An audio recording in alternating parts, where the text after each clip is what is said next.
Salut mon ami, c'est Candy, j'espère que tu vas bien. Donc aujourd'hui dans cette vidéo, je vais te donner 5 raisons pour lesquelles tu ne devrais pas investir dans l'immobilier.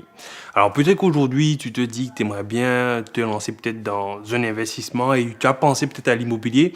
Et du coup, moi dans cette vidéo, je vais essayer de te donner des raisons qui selon moi, du moins devraient te convaincre de prendre une décision ou pas, soit tu veux investir ou pas dans l'immobilier. Alors la première raison pour laquelle tu ne devrais pas investir dans l'immobilier, selon moi, c'est parce que l'immobilier permet aux gens de s'enrichir. Et oui, parce que quand tu vas investir dans l'immobilier, ce qui va se passer, c'est que si tu as fait une bonne affaire, ben tu vas te retrouver avec du cash flow en plus à la fin du mois, à ne pas savoir en quoi faire. C'est-à-dire que tu ne sauras même pas quoi faire de ce cash flow. Tu auras du cash flow qui va arriver sur ton compte en banque et puis tu seras peut-être embêté avec ça. Et peut-être que toi, c'est pas quelque chose que tu as envie de faire et c'est pour cette raison que tu ne devrais pas investir dans l'immobilier.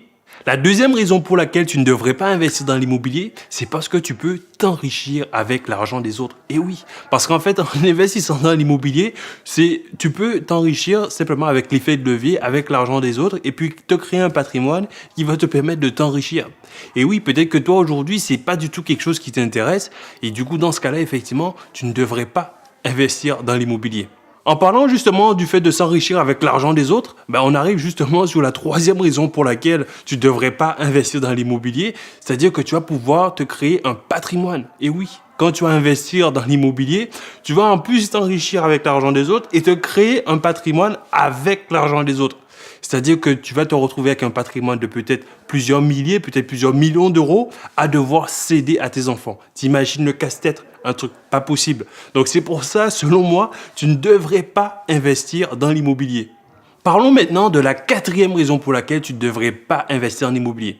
Et la quatrième raison, c'est quoi? C'est la défiscalisation. Et oui, mais on a vu que tu pouvais te créer un patrimoine, mais en plus de ça, tu peux réduire tes impôts en investissant dans l'immobilier.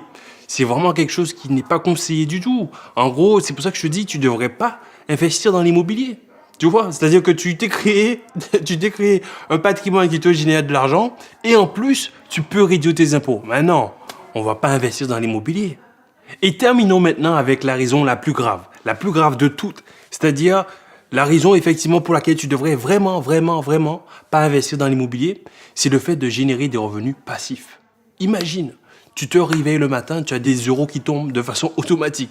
Tu dors, tu as de l'argent qui tombe. C'est-à-dire que tu n'as pas besoin de te lever pour aller travailler, tu as de l'argent qui tombe. Tu n'as pas besoin d'être dans les transports, tu n'as pas besoin d'être dans les bouchons et tu as des revenus qui tombent de façon automatique. Selon moi, tu devrais vraiment pas investir dans l'immobilier.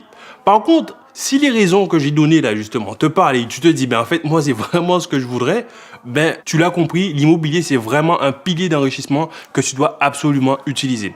Et justement, si ça t'intéresse d'aller plus loin dans l'immobilier, j'ai préparé une étude de cas qui va t'expliquer comment justement faire pour bien te lancer. Tu auras tout ça dans la description. Si cette vidéo t'a plu, je t'invite à me mettre un pouce bleu. Tu l'as bien compris, c'était pour rigoler. En tout cas, si ça t'a plu, je t'invite à partager cette vidéo, à me laisser un pouce bleu, comme ça me permettra de savoir que ça t'a plu. D'ici là, mon ami, je te souhaite une excellente journée. Je te dis à très bientôt et je te dis ciao, ciao.